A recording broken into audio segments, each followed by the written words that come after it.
Deputy CM Pawan Kalyan కు క్రీడాకారులు ఫిర్యాదు చేశారు. గత వైసీపీ పాలనలో రాష్ట్రంలోని అన్ని రంగాలు అధోగతి పాలయ్యాయన్నారు. ఇక క్రీడారంగం సైతం అస్తవ్యస్తంగా మారిందని తెలిపారు.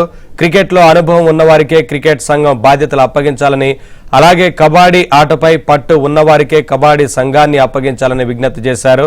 అలాగే క్రీడా సంఘాలు నిధులు యథేచ్ఛగా దోపిడీకి గురవుతున్నాయని, క్రీడా సంఘాలలో క్రీడానుభవం లేని రాజకీయ నాయకులకు ప్రవేశం లేకుండా చూడాలన్నారు. ఇదే పద్ధతి అన్ని సంఘాలకు అమలు చేస్తే ఆంధ్రప్రదేశ్ క్రీడారంగంలో అగ్రగామిగా నిలుస్తుందని ఆశాభావం వ్యక్తం చేశారు.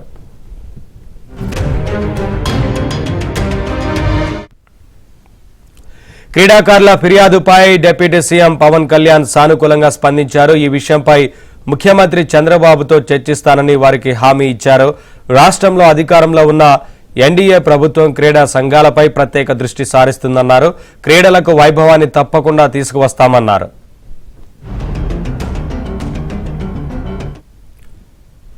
అప్డేట్స్ మా కరెస్పాండెంట్ సత్య అందిస్తారు.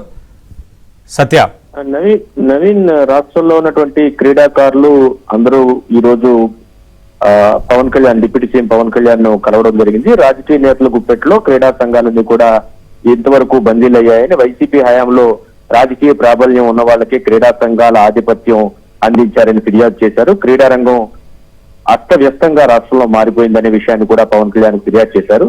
రాష్ట్రంలో ఈ దారి తరపున వ్యవస్థలను దారిలో పెట్టేందుకు ముఖ్యమంత్రి, అదేవిధంగా ఉప ముఖ్యమంత్రి కూడా పూనుకోవాలని కూడా వారంతా కూడా విజ్ఞప్తి చేశారు. క్రీడా సంఘాలు బాగుపడితేనే అత్యుత్తమ క్రీడాకారులు రూపొందుతారు.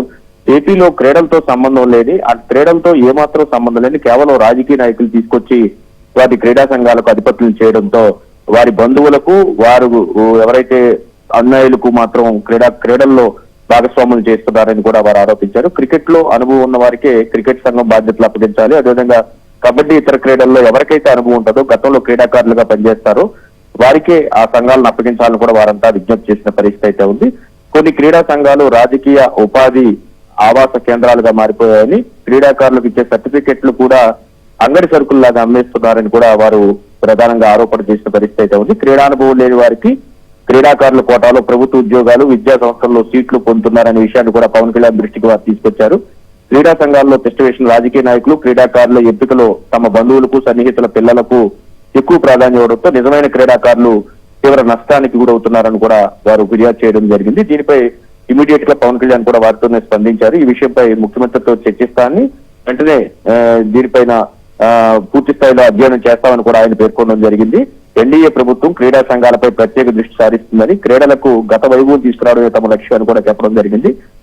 తన కలిసిన క్రీడాకారులకు ఈ రకంగా ఆయన భరోసా ఇవ్వడం జరిగింది. ఎన్డీఏ ప్రభుత్వం వచ్చాక దేశవ్యాప్తంగా కూడా, విదేశాల్లో కూడా, అటు ఒలింపిక్స్ లో కావచ్చు, ఇతర క్రీడల్లో కావచ్చు, భారీ ఎత్తున పథకాలు వస్తున్న నేపథ్యంలో రాష్ట్రం నుంచి కూడా ఆ స్థాయి క్రీడాకారులు తయారవ్వాలంటే ఈ వ్యవస్థను సమూలంగా ప్రక్షాళన చేయాల్సిన అవసరం ఉంది. కాబట్టి ముఖ్యమంత్రితో చర్చించి త్వరలోనే తమ నిర్ణయాన్ని ప్రకటిస్తామని కూడా తన కలిసిన క్రీడాకారులకు హామీ ఇవ్వడం జరిగింది. రీసెంట్ గా ఇంటర్నేషనల్ క్రికెటర్ హనుమా విహారీ కూడా పవన్ కళ్యాణ్ ను కలిశారు. కలిసి గత వైసీపీ హయాంలో తాను ఎదుర్కొన్న ఇబ్బందులను, గోపీనాథ్ రెడ్డి అనే వ్యక్తి తమ చేత రాజీనామా చేయించడం, తరువాత వేరే రాష్ట్రానికి ఆడాలని నిర్ణయించుకోవడం తదితర అంశాలపైన కూడా ఆయన చెప్పడం జరిగింది. ఈ విషయాలన్నీ కూడా ముఖ్యమంత్రి దృష్టికి తీసుకెళ్తామని డిప్యూటీ సీఎం చెప్పి త్వరలోనే దీనికి ఒక పరిష్కారం సూచిస్తామని చెప్పిన పరిస్థితి అయితే ఉంది.